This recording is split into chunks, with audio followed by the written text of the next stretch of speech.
Ooh, finally got done counting all the profits up from last week. Let's go ahead and recap it and run it back.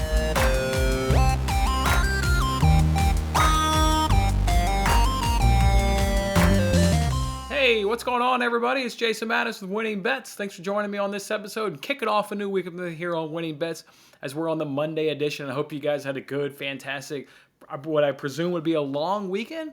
And I certainly had a good long weekend up in here with family and friends the entire time. And again, I hope you guys did the same thing. We had a good time here on Winning Bets last week. Put a lot of money up in your pocket. Let's go ahead and recap it. Then let's kick off some new bets with some Monday Night Football. And then also we got some more NBA first quarter trends we want to go ahead and jump on and bet as well. Last week was just absolutely outstanding. We went 38 and 29 and plus 24.25 units.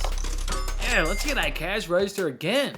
That is what I'm talking about, up 24.25 units. And now on year to the date, we got a lot of wins, a lot of losses. We're almost back near 100 units where we were a few weeks ago. We're at plus 92.75 units up on the year. Just having a fantastic year so far. What were some of those good wins and what were some of those bad losses from last week? Well, in the NBA, Blake Griffin, we said goodbye to our dear old friend Blake Griffin. We were able to bet him for the last time on Monday when we got a good, successful cash as he stayed up under his point total.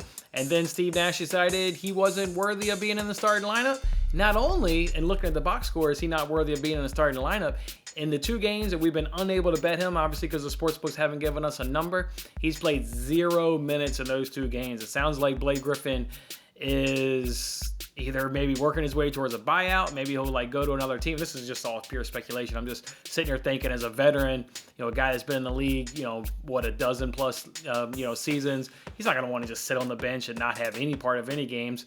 So if he's not coming off the bench, he's probably angling towards a buyout, maybe move to another team, or I don't know what he's doing, but it looks like Steve Nash, we know because we were at 11 out of 13 cashes on him, that Steve Nash has finally got the message that he just doesn't contribute anything to either side of the court, whether it's offense, defense. Blake Griffin isn't doing a whole hell of a lot these days, so sad to see Blake Griffin go. We've got a couple ideas on how we'll go ahead and remember him and how he's able to put a lot of money in our profit. We'll go ahead and work through a couple of those ideas and maybe go ahead and disclose that in the next day or two right there. But sad to see Blake Griffin go ahead and leave us. He's gone. He's no more with us here. So bye-bye, Blake Griffin. So that's all right. We'll talk about here a little bit later on the show. Hopefully we're finding the new Blake Griffin. We're desperately searching, trying to find us a new Blake Griffin. We also hit a same game parlay last week in the NBA. That's right, on Tuesday. You guys remember on Tuesday we got a risk-free same game parlay. We've been doing them every single Tuesday there on FanDuel. We finally got one to cash. We did it around that Nuggets-Blazers game. It was basically tailing a few Nuggets players, tailing the Blazers players, tailing the Blazers to win the first quarter. Even our guy CJ McCollum was up in there. So that was a good same game parlay. And then we had two other first quarter overs that were noteworthy. We had the Wolves, Pelicans, and also Raptors, Pacers. Both of those are noteworthy because they were both 2-unit bets. I gave you guys a couple 2-unit bets last week and cashed both of them. They were in the NBA and just doing our first quarter trends. Those lines are way off, and we took advantage by jumping on them with 2-unit bets. So good work right there. We were able to keep the wins coming in Champions League. Chelsea was our main big winner there. We put 3 bets on them. We had Chelsea on that halftime, full-time. Well, we did Chelsea to win to 0, and we did Chelsea to do something else. I remember we got 3 cashes. They were all at plus money. They were just really good work for us right there, just identifying a spot to where we thought Chelsea could do the job up over against Juventus. Thought they could do it pretty easily, and they got the job done there in Champions League, so that was good right there. We also hit a Champions League same game parlay. Remember Manchester City and PSG, both teams to score. City up over their team total, and City to have the most quarters. Easy same game parlay winner right there, so that was good. And then Premier League Saturday was really outstanding. 5-1 the Premier League, large in part to Liverpool. We put in multiple bets on Liverpool, but they came through for us right there. We had a last-minute goal there in Palace in the Palace-Aston Villa game, which got both teams to score good. So that was a nice win right there. So, yeah, really good in soccer. 5-1 on Saturday up for the Premier League. What were some of those bad losses from last week? How about that same game parlay in Champions League with Bayern Munich? We went ahead and dropped that as they gave up a late goal. I think it was at about the 75th minute. So, heartbreaker right there to lose that same game parlay. And also, over 2.5 in Salzburg, Lille. That was noteworthy just because we had 3 straight cashes in Salzburg. Salzburg games, and we obviously got tripped up right there, so that was a bad one right there. Mike Gesicki did not go over his receiving total on Sunday, and Jerami Grant was a brutal bad beat. We took his under 19.5 points, got fouled with like 40 seconds to go, made both free throws, ended the game with 20 points. Brutal right there, but that's all right. We had a fantastic week again, 38 and 29, and plus 24.25 units up on the week. Good, good, good. We like to carry that momentum on now into Monday Night Football. And again, I got some NBA first quarter bets for you. Let's go ahead and first start with those NBA first quarter trends, as I know that these lines have more line movement than maybe some of the other NFL stuff. So let's go ahead and start with this. And then remember, guys, if you're new to the show here, we're just betting first quarter trends, whether they're over, unders, against the spread, money lines.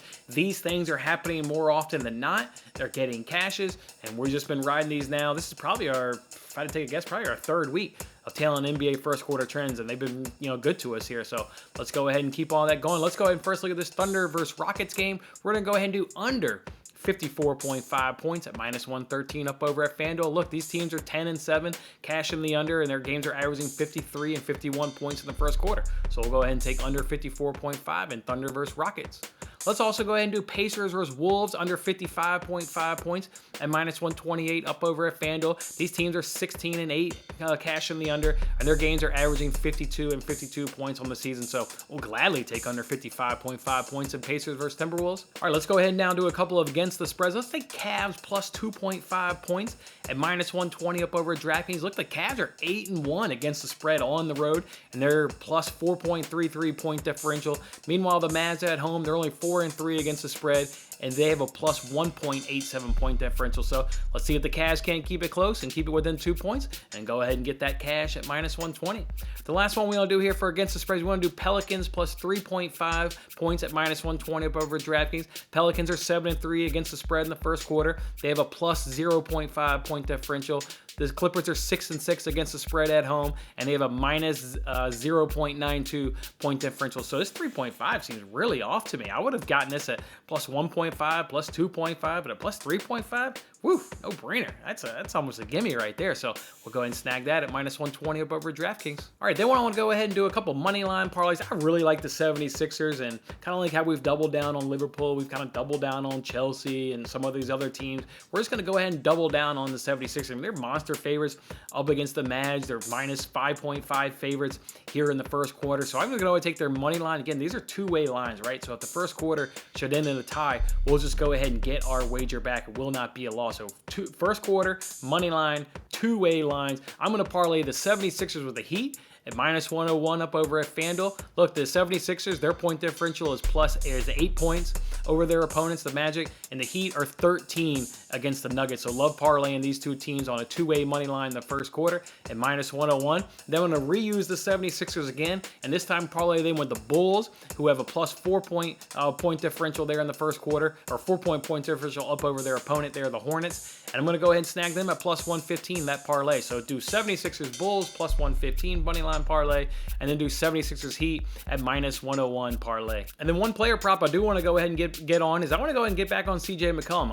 Up over 2.5 made 3-pointers at minus 138 cash this in 3 of his last 4 games. So it looks like CJ McCollum is safe to bet again. We laid off him appropriately. He had a little bit of a rough stretch, but it seems like maybe he's turned that corner and gotten his shooting shoes back on, getting his volume of shots back up. So we'll go ahead and take him over 2.5 made 3-pointers at minus 138 over at FanDuel. And then we're still waiting on lines for Aaron Holiday, Gary Harris, or Chukwum Oki, I believe is how you pronounce this guy's name. I have no idea how the hell you pronounce his name, but those are 3 potentials for the new Blake Griffin. Holiday and Harris we played on Saturday. Holiday got us the good cash. His was under 8.5 points. He had 7 points at halftime and took 0 shots the entire second half. So he ended that game with 7 points. We got a cash there. And Harris, while he didn't cash on Saturday, look, gave you guys a lot of justification in the tweet on Saturday on why he's staying up under his point total. So I'm not going to be put off by one loss. I mean, hell, Blake Griffin, we had a couple losses of Blake Griffin. So let's just see what Holiday's number comes in. Let's see what Harris's number comes in at. And let's see what Oki's number comes in at. But I think these could be 3 guys that could potentially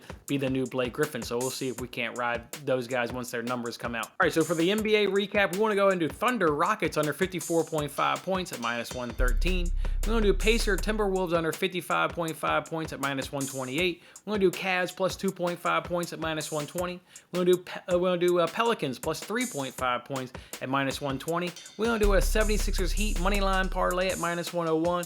And we also want to do a 76ers Bulls Moneyline Parlay at plus 115. And then round it out there with CJ McCollum up over 2.5 made 3-pointers at -138. All right, I didn't say that in the recap, and I didn't say it there just in that explanation, but those are all first quarter NBA money lines against the spread, over-unders, first quarter action that we're going to go against. And then again, just make sure you're following me on Twitter. We got maybe a couple of player props that we want to go ahead and add to it. It's at WinningBetsPod. It's at WinningBetsPod. All right, let's go ahead now and turn our attention to Monday Night Football. We got the Seahawks going up against the Washington Football Team. I'm going right back to fading that Seahawks defense from a receiving running back standpoint. You guys remember now, we're now 2-0, and I should say 3-0 with an asterisk. You guys remember we're definitely 2-0 because we've tailed Kamara and Aaron Jones up against the same Seahawks defense, and we've gotten cashes right there. We should be 3-0 because you guys remember 2 weeks ago, I gave you guys a bunch of player props earlier on in the week on like a Wednesday. Told you guys we were focused in on James Conner there for the Arizona Diamondbacks. They never gave us that line because of Kyler Murray.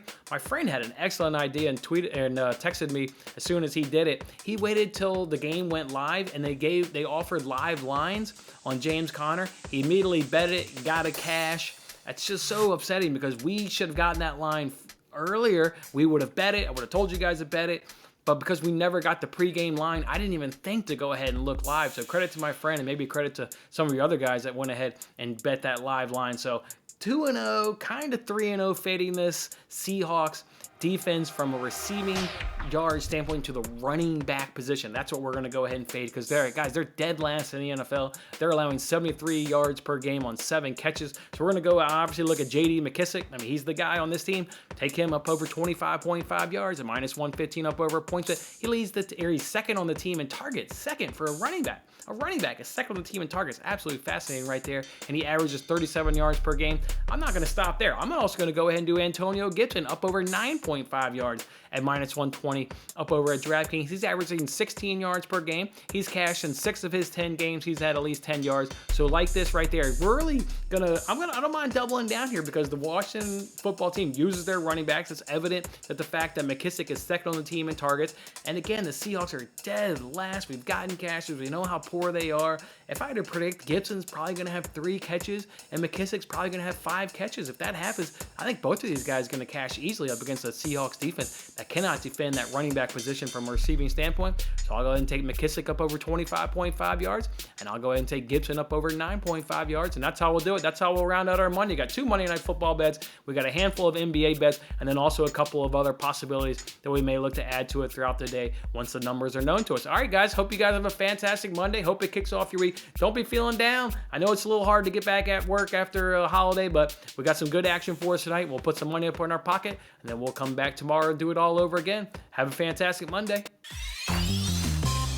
Thanks for watching till the end. I'm Jason Mattis. Any love you can show by giving me a like, a subscription, or a comment, or even just share this video is very much appreciated. And don't forget to turn on your notifications to increase your chances of locking in the same odds as I talked about today. And check out my other great videos in these corners.